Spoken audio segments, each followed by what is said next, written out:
എന്നോട് പിണങ്ങിയിട്ടാണോ?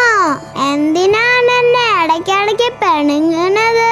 സാരമില്ലട്ടോ, എനിക്കിഷ്ടാണത്. മനസ്സിലെ ദുഃഖഭാരങ്ങൾ എല്ലാം ഒഴിവാക്കൂ. നിസാരമായ വിഷയ സുഖങ്ങളിൽ മുഴുകി ജീവിതം മുന്നോട്ട് പോകുമ്പോൾ ഒരുപാട് സങ്കടങ്ങൾ നേരിടേണ്ടതായിട്ട് വരും.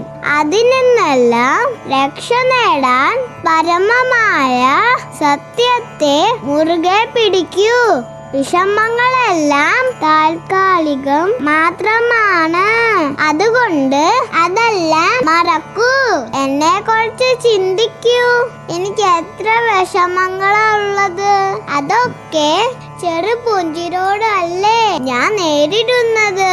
അതുപോലെ ചെയ്യൂ. ഇനി സങ്കടപ്പെടണ്ട കേട്ടോ, ഞാനില്ലേ കൂടെ.